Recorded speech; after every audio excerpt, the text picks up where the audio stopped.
Alright guys, welcome back. This week we're going to be talking about raised bed gardening.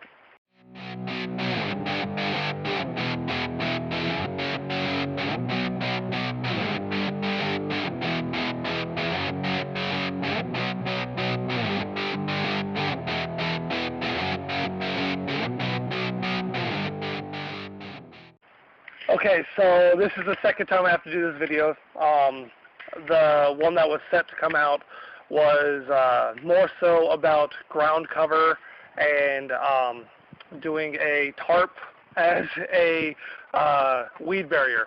But I've already done that video about 2 years ago, and Doug and Stacy came out with the same exact video Monday. So yeah, I have to remake this video and I'll put it up. But what we're going to talk about instead is the basics of raised bed gardening, and specifically the requirements, right? When you do a raised bed garden, it's not like just planting in the ground. It's similar, but it's not the same, right? You're able to control the microflora and the microbacteria and all that kind of stuff inside there that creates a more fertile bed for you to grow in. It creates a soil that's more rich. You could simply go out and buy the like a mulch or the cheapest home improvement store soil fertilizer that you can find, and they'll be mostly fresh material. If you sift it, you'll have like 75% fresh materials like wood chips and stuff like that inside of it. So when you have a lot of fresh material like that, you need to add a lot more nitrogen. That nitrogen is what the plants crave. It's not Brondo, all right? It's not the electrolytes. It's definitely nitrogen, all right? Now, an easy source of nitrogen is just to urinate, right? Go pee in a jug, pour it in the garden, right? Fresh urine has a lot of nitrogen in it, all right? And most of the nitrogen that you'd buy at the store, most fertilizers or plant foods that you buy in the stores is a urea-based nitrogen anyways, right?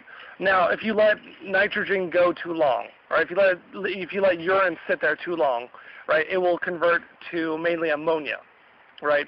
Now, if you have that, that's fine, right? Don't throw it away. Do not throw it away, because it is an amazing seed killer, right? So it's a herbicide and an insecticide that's organic, right? And it adds trace minerals from whatever you ate, and other nitrogen and nutrients to the soil, right? So when you let it go too long and it goes to a ammonia, right?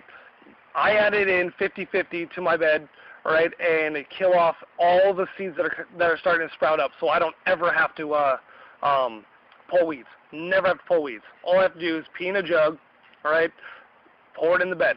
That's it. That's simple, right?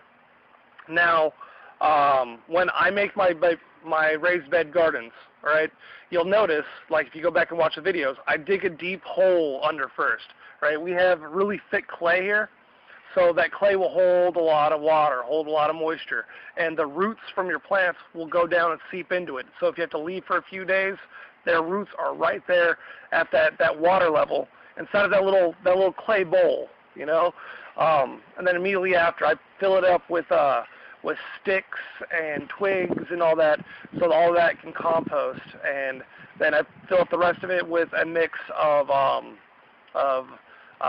either mulch or compost from last year, or I go buy a couple bags of regular cheap fertilizer and potting soil. That stuff, again, you have to add a lot of nitrogen to that, but the next year they'll be properly composted to the point where you shouldn't have to add very much to it at all, right?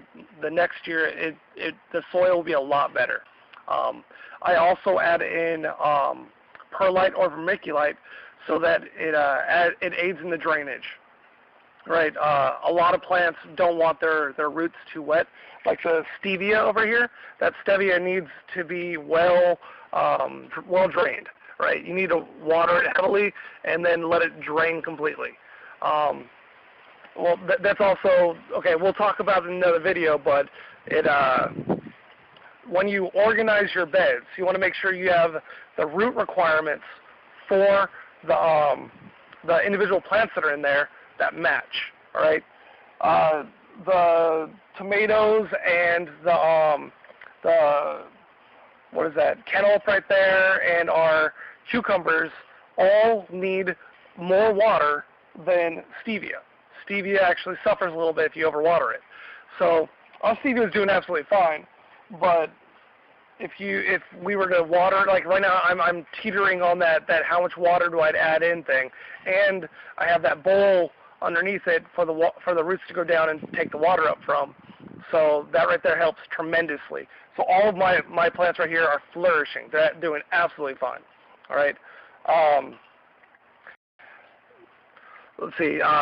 When it comes to Doug, Stacy, you guys, I know if you guys watch this video, you guys do sometimes. To help your plants, right? When you buy fresh compost and all that, if it's too hot, that means that it needs more nitrogen, or your plants are going to require more nitrogen. And if it's too fresh like that, you're going to burn your roots a little bit. And you don't want to plant directly into that soil, that compost, because you're going to fry your roots. I would suggest going to get a egg crate, like just a regular egg carton, fill it up with soil, plant your individual seeds in there, and use starts.